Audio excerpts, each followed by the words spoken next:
Charismatic Bishops Conference of Nigeria has appealed to President Bola Ahmed Tinubu to declare a state of emergency in Benue State following the killing of 43 people in Gewa West and Apa local government areas. The President General of the coalition, Leonard Kawas, during a press conference on Wednesday, denounced the violence, warning that the ongoing bloodshed and displacement have reached catastrophic levels. Let's take a look. Refugee camps are swelling, internally displaced people are multiplying.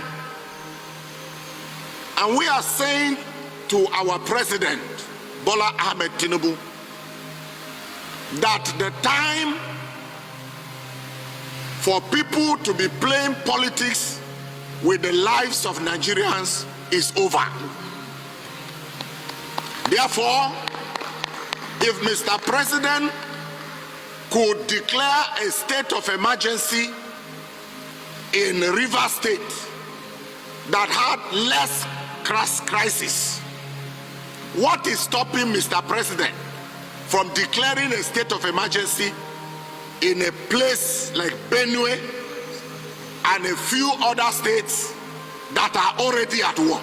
Well, all right. Speaking about spiritual leaders speaking truth to power, your thoughts on the bishop right there? This is, with due respect, this is speaking rubbish to power. Yeah. With due respect to the bishop, this is speaking absolute bunkum to power. A bishop endorsing a constitutional aberration. What's this country becoming? A bishop endorsing a constitutional aberration. So now they declare state of emergency. This of emergency now 3 for 5 naira. Well, he believes that there is already war in Benue. That's what he says. So declare state of emergency. So removing a fellow priest. And see, I will hold brief. He didn't say remove, declare. Not if remove. You declare state of emergency, you are removing the governor now. That didn't happen during Jonathan. You are removing the governor with the President Tinubu assets. Oh, well, that didn't happen during the Jonathan with era. The president, I'm not saying Jonathan. Tinubu is not Jonathan. They are two different human beings. Okay. Even the spelling of their name is different. Jonathan, Tinubu is different. With the President Tinubu assets. Leave me alone this morning. My baby. I'm serious. Go ahead. If I couldn't hold it, go ahead. Don't worry. Go ahead. With the President Tinubu assets. If he declares a state of emergency, it means he's removing the leader. What they are driving at is to remove the leader. I'm going to hold brief. See, you might say anything you want to say against me this morning. He's a member of the Catholic Church. That's what shocks me the most. I'm not saying he shouldn't be held accountable.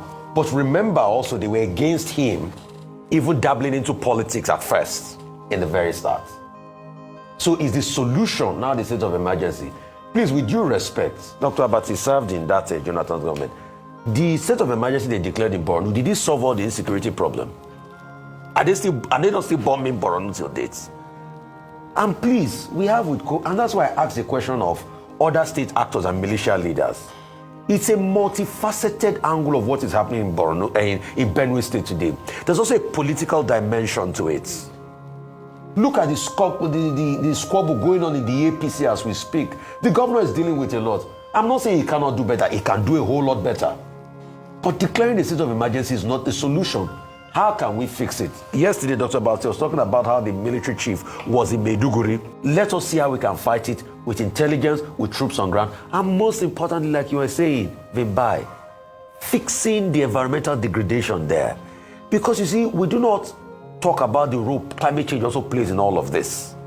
The fight and squabble for land resource, and also economic empowerment.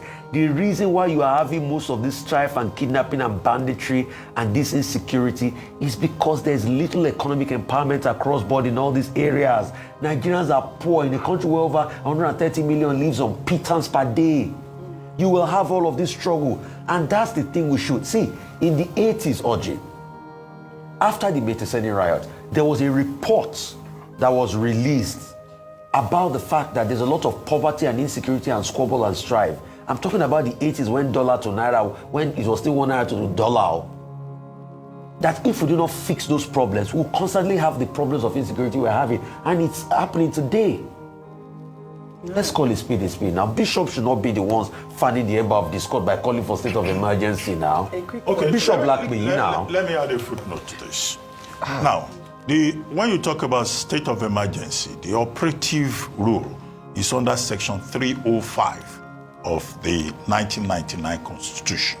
It's the legality of it that is at issue.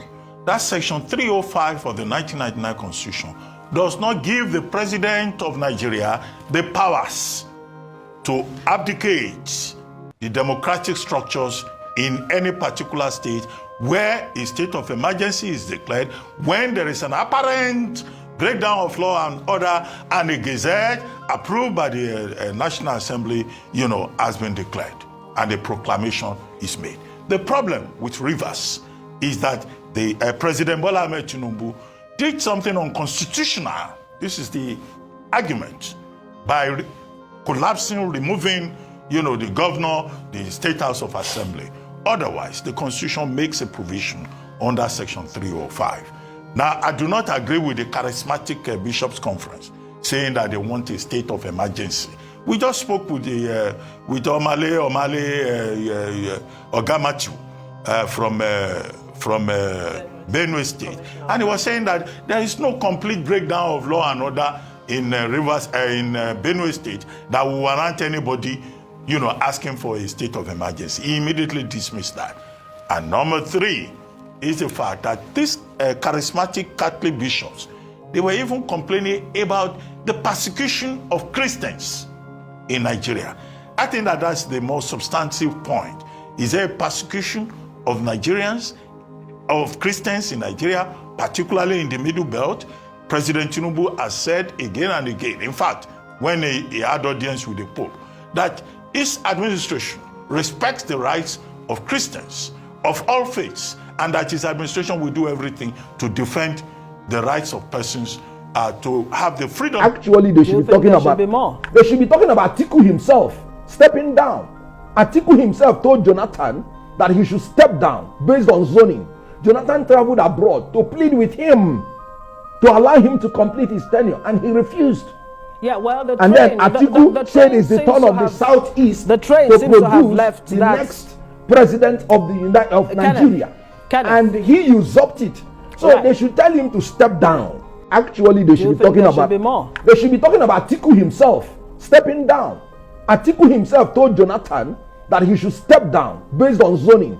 Jonathan traveled abroad to plead with him to allow him to complete his tenure, and he refused. Yeah, well, then Atiku said it's the turn of the Southeast to produce the next president of Nigeria, and he usurped it. So they should tell him to step down.